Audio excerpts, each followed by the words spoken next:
Hi everyone, Kalyan Kumar here from Product Review. This is my take on the Apple MagSafe charger and its future in the Apple ecosystem. As 2020 nears its long-awaited end, wireless charging technology has become reasonably common, somewhat affordable and certainly more convenient than fumbling for a traditional power cable. Today it's possible to casually drop depleted phones, watches and or Bluetooth earphones onto a $12 or a $20 inductive charging pad and pick them back up fully recharged hours later. No simple feat if you realize how long companies struggled to reach this point. But wireless charging is about to become more confusing. And Apple is surprisingly at the heart of this confusion. Last week, Apple announced the return of MagSafe, its trademark name for the magnetic charging connectors found in MacBook laptops before USB-C unceremoniously replaced them. For computer users concerned about tripping over their power supplies, MagSafe was a bona fide sensation, promising the full speed charging of a traditional power plug with the instant detachment of a magnet. Now, there is MagSafe charger for the iPhone, a surprisingly large metal and plastic puck that promises a similar mix of speed and convenience for certain iPhones under specific conditions at premium prices.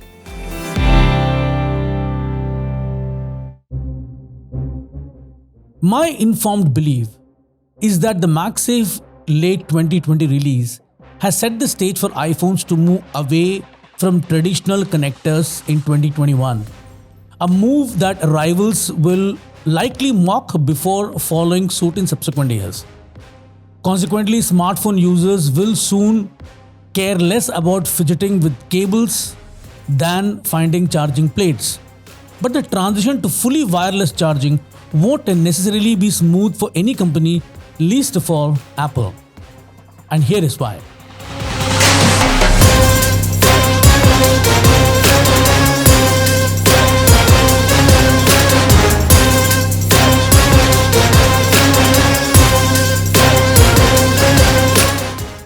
While it seems easy to look back at the 2006 MacBook version of MagSafe to see where this all started, Apple actually began testing the waters for fully wireless charging and data with the original Apple Watch. Announced in 2014 and released in 2015, that device used a magnetic charging cable for power and a combination of Bluetooth and Wi-Fi to transfer data. No one thought too deeply about the fact that Apple hadn't used USB or a proprietary all-in-one connector as a replacement. And the only obvious consequence were less than ideal recharging and data speeds. Subsequent innovations enabled the watch to charge faster using its magnetic puck, as well as sending and receiving data faster with Wi-Fi and Bluetooth updates. All efficient enough that complaints about these facets of watch have become relatively scarce. But cutting the iPhone's power and data cords wouldn't be that easy. iPhone batteries are roughly 10 times larger than watch batteries, and their data needs are as different as night and day. It took time for wireless speeds to catch up with the wired options. Now they have, or at least close enough that some users won't care. Prior phones supported 18-watt wired charging. New iPhones support 15-watt MagSafe wireless charging. USB 3.0 promises up to 5 gigabits per second wired transfer speeds, but Wi-Fi 6 promises 1 Gbps to 5 Gbps wireless transfer speeds. 5G cellular networks are starting to boast gigabit speeds, and Bluetooth 5 as a sufficient 2 Mbps close range fallback. Generally speaking, wireless technology is ready for the transition. There is some debate over whether users are ready for the transition. Some users would love to be done with Apple's proprietary Lightning connector standard and are willing to go fully wireless to achieve that goal. Others would prefer to see the iPhone switch to a USB C connector like Android phones. Apple has quietly indicated that it would sooner do away with the iPhone's connector altogether than adopt USB C, a preference that is likely motivating the transition to wireless connectivity.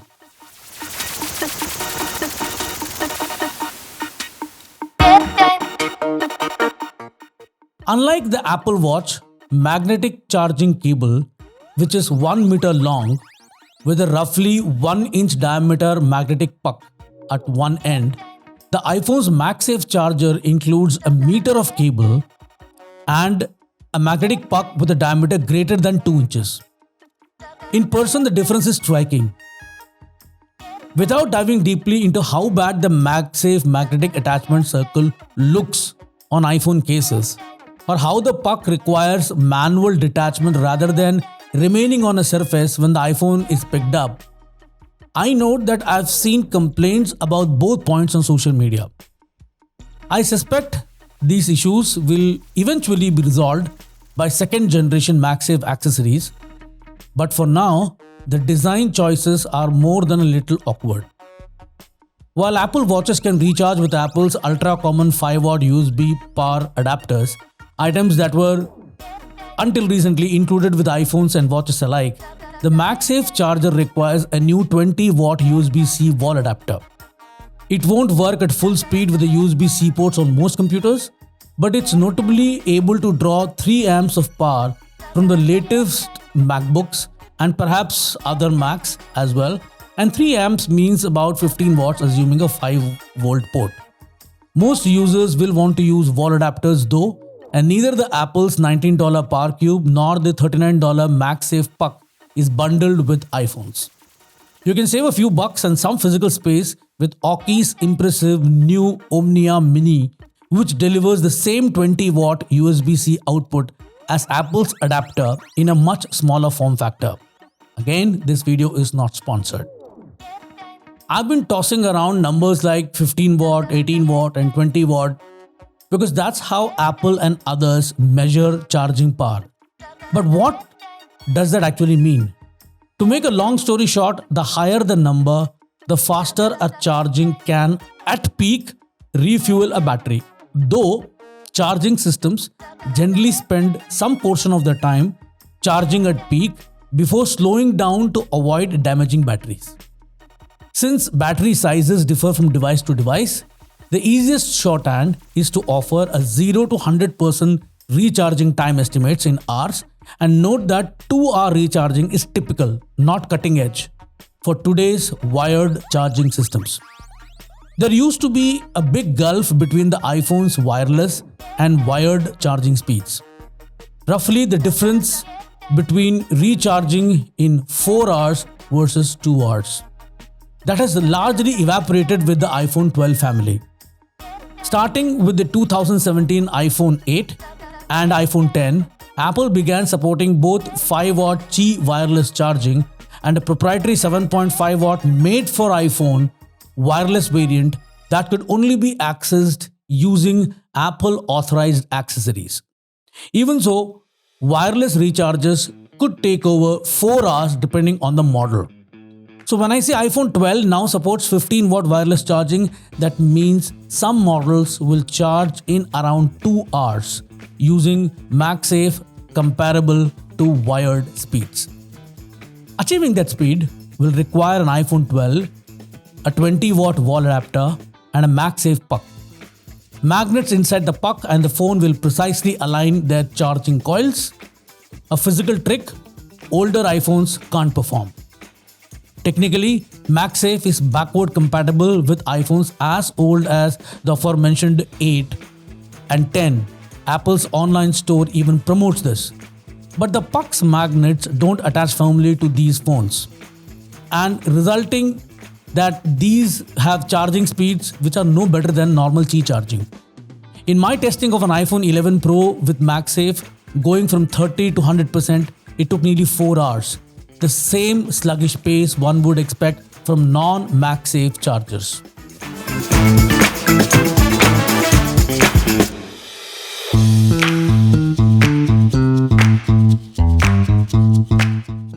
Wireless charging was ambiguously implemented on the iPhone before MagSafe, and that ambiguity appears likely to expand in this generation. Unlike Android phones, which sometimes conspicuously flag that they are fast charging, iPhones have never let users know that they are using any charging standard or another. This was a small problem before with the 5 watt and the 7.5 watt wireless chargers, as despite Apple's marketing, independent tests found little or no actual recharging speed gain with more expensive made for iPhone accessories. But it is set to become a bigger issue now with MagSafe, where the gulf is bigger. One problem is that most of the technically supported iPhones won't flag that they are not refueling faster using MagSafe. Spending $39 for the unwieldy puck and $19 for the wall adapter won't get you either better performance or an otherwise better user experience. Even running the just released iOS 14.1 pre-iPhone 12 models still have no clue as to their wired or wireless refueling speed either before or during recharging. You just get what you get. The latest iPhone 12 models briefly display an animated circle with a lightning bolt icon on the initial connection to MagSafe, just like Apple Watches do with the magnetic charging cable, but that's it. Once you're on the home screen, all you see is a standard lightning bolt battery icon for however many hours the phone is charging. The absence of a charging speed indicator might be forgivable if the only choices were between slow and maybe not as slow. But when there is also a fast option, it would be nice to know that it is working.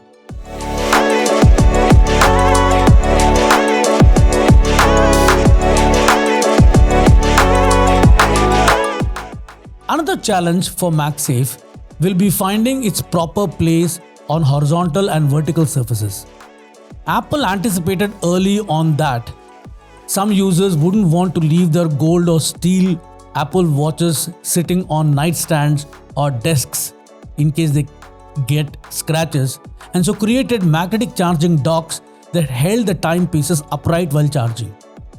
Wired iPhone docks have long kept these devices vertical but reclining, and though Apple announced a flat multi-device wireless charging pad called AirPower as an alternative, it was, as you know, infamously cancelled before release, leaving the market open to numerous competing options. Apple appears to be doing something different with MagSafe. It has announced, but not released or priced for that matter, a foldable Apple Watch and iPhone charging solution called MagSafe Duo, apparently designed with separate magnetic charging surfaces for both devices. As with AirPower, the iPhone screen will become horizontal, harder to see on a nightstand, possibly fine for a desk, and the solution will presumably be heavy enough to remain stable on a flat surface when the iPhone is removed.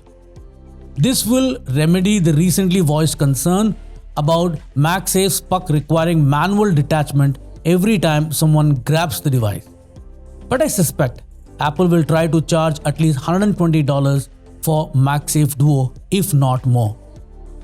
Personally, I would much sooner have a multi-device desktop charger which keeps the iPhone and Apple Watch screens upright and visible while including a dedicated space for AirPods to recharge.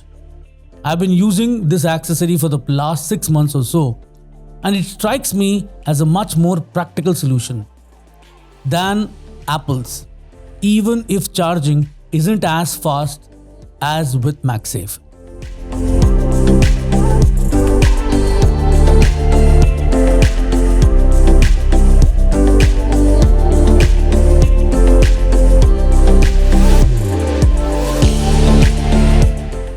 While there is no guarantee that Apple will go completely wireless for both power and data with next year's iPhones, MagSafe sure seems to be pointing in that direction, and I'm very curious to see where it goes.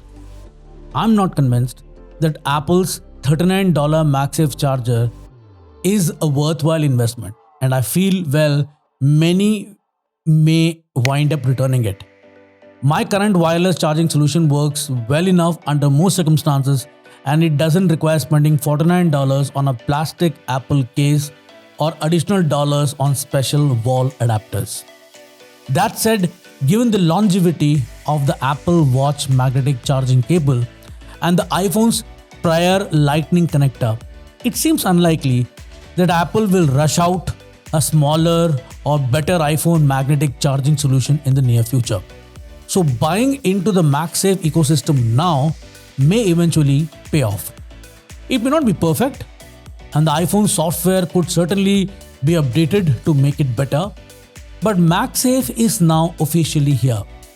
And my best guess is that it will only become more popular and important over time, assuming, of course, that Apple removes all of the small and smaller kinks in it.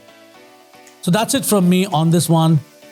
Give a thumbs up if you like it, subscribe if you find videos of this channel interesting and useful. Catch you all in the next one. Goodbye, have a wonderful day, and thanks a lot for watching this.